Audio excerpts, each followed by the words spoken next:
I've been enjoying Old Comic Book Day, diving into reading books that have been languishing in my collection. This week, I read Fantastic Four, issue number 233. This is the second issue in the John Byrne run, and I want to point out some aspects of my experience when I was interacting with this book. We have a gorgeous John Byrne cover right here with the Human Torch. This was published in August of 1981, and I think is definitely reflective of comic books at the time. We see the Comic Books Authority stamp right up there in the corner. And I'm going to point out a couple specific aspects of this as we're going through it. But I really enjoy the ads because I think it gives you this insight, this glimpse into what comic book experience was like back at that time. This particular issue opens up, and it doesn't call it a prologue, but this is what it definitely is. This particular story is highly compressed, where if this was a modern comic book, it probably would be 4 or 5 issues easily. It opens up with this prologue. We have this character right here. Let's see, they don't name him right. Oh, wait, right here, Davy. Okay, Davy's in prison, and he is going to be executed for murder. Here we see the electric chair. This particular panel right here, and let's see if I can zoom in a little bit on it. This really jumped out at me. Just the look of horror on the two individuals. This is a priest that came to get Davy's confession.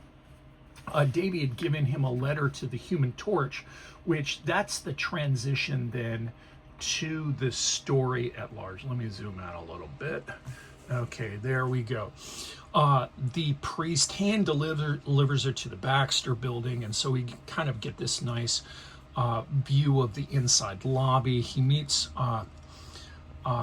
Sue Storm right here, and one thing that stuck out to me as I was reading it, Sue Storm's haircut, I think it is, we saw in last issue she ended up getting this haircut, but there's a panel coming up where it looks very similar. Both Johnny and Sue's haircuts look similar, which kind of makes sense as siblings, but I don't know if that was intentional or not.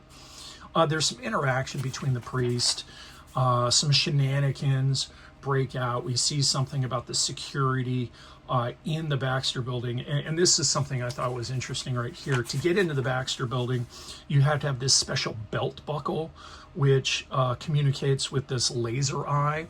I thought, yeah, back in 1981, that would have been really cool, but today it's like, we have all sorts of biometrics and stuff like that.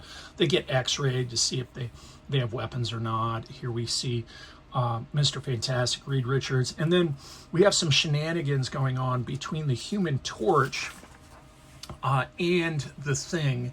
The Human Torch had called the Thing a name, and so it breaks out into violence and destruction.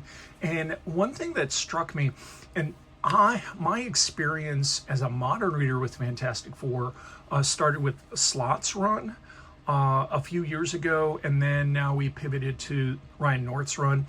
And the thing is, and maybe this is a part of the character development I'll see throughout the Byrne run, but here, this is really concerning behavior from the Thing, where he is willing to, in a sense, if you look at what he is throwing, looks like some sort of jet engine. We're seeing him swing a couch. He's ready to just like throw down. If he hit Johnny Storm with his punch, he would have killed him.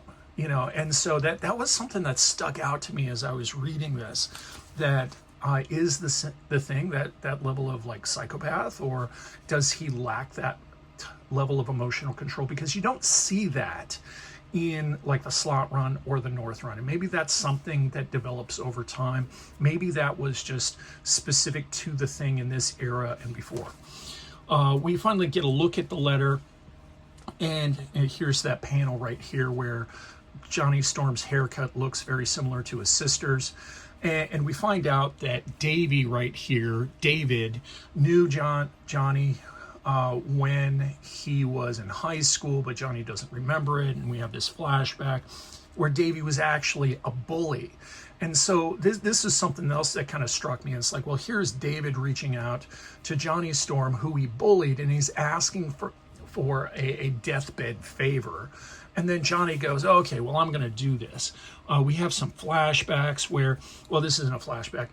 Johnny goes to the police. The police like just gives him access to records because of course you would. You know, he's a member of the Fantastic Four. And it comes out that David was accused and convicted of murdering a liquor store owner, and we see that right here. We have this kind of black and white transition to that, which I thought was kind of cool as a kind of a flashback and showing what was occurring. You can see that that's coming out as he's reading it. And so there's these transitions in the panels right here. I think that's really cool. Here we have Johnny Storm reading it, and then he is envisioning what's going on, and then he talks to the detective about what's happening, and he decides to go investigate further. He goes to the liquor store, and you know, I remember clothing in the 80s and wearing green and green with that collar right there. I don't remember seeing anybody wearing clothing like that, but whatever. And the liquor store owner is initially receptive to helping, but then he kind of fights him off, or just kicks him out because, you know, the Human Torch goes flame on in a liquor store. And this is kind of this impulsivity. We saw this with the Thing. Now we're seeing this with the Human Torch, where it's like, okay, but these are supposed to be the heroes, you know? And for lifesavers, those were the bomb back in the day. Really loved the butterscotch one. It comes out that the liquor store owner is really having this, there's something nefarious going on. And so Johnny Storm is stalking this guy, and then like breaks into his conversation and roughs him up. And I'm watching, as I'm reading this, I'm going like, you know, I feel that Johnny Storm probably is breaking the law right here. You know, he's not a police officer. He's not in law enforcement. He's just a member of the Fantastic Four. But, you know, this was 1981, so that's okay. Really cool ad for Dungeons and Dragons. I got into D&D back in the 80s. It was amazing. Here we have a 2-page ad for Super Slurpy Fun Game. Ad for comics.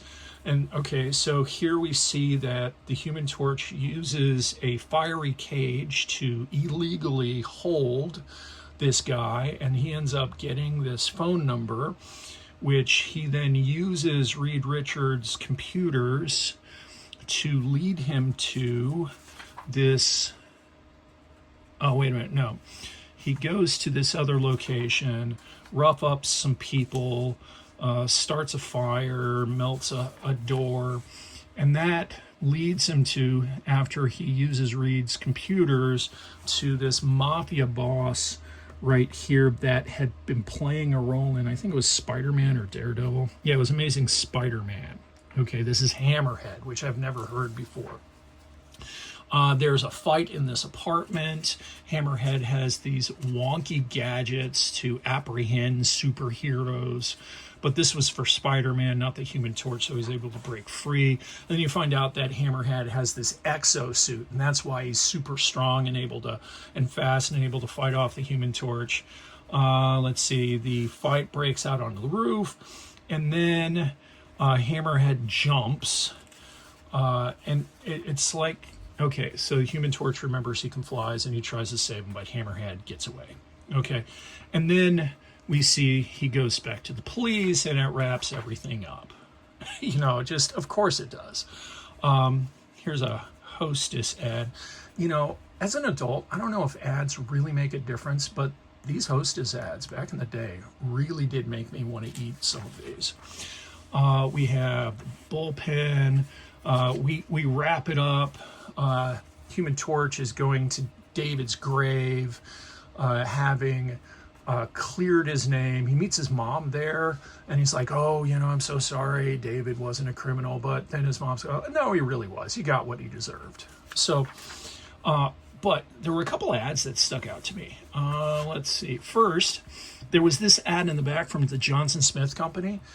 We have this wonderful kind of cornucopia of different little wonky gadgets, x-ray glasses, let's see, some sort of motorized submarines, x-ray glasses, spy pens, cameras, ventriloquist dummies. I looked this up online.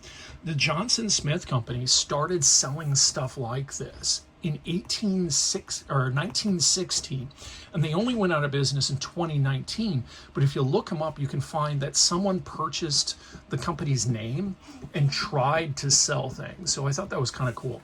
There was another ad in here. Let me see if I can find it. It was one of these panels. Maybe I'm not going to be able to. So, you know, they have these ads like, here it is. I think it's right over here. So they'll have ads like this where you can learn self-defense, you can learn to become a bodybuilder, comic book ads, you can learn karate. There's one of them in here where you can learn to become a police officer. And it was this institute in California. It was like the Police Institute of Fresno or something like that. I'm not going to find it. Anyway, I looked it up. It's a real thing, and it trains like police officers and bodyguards. So I think what I'm enjoying about Old Comic Book Day, and this is one aspect of it, is how comic books like this from the Bronze Age and earlier are reflective of the time period, both the writing of the time period, the comic book genre of the time period, but then also looking at the ads that are in it and digging a little deeper, doing a simple web search, and finding out, like, well, were these legit, or was it just a way that people were trying to scam kids out of money? I hope you enjoyed listening to my video.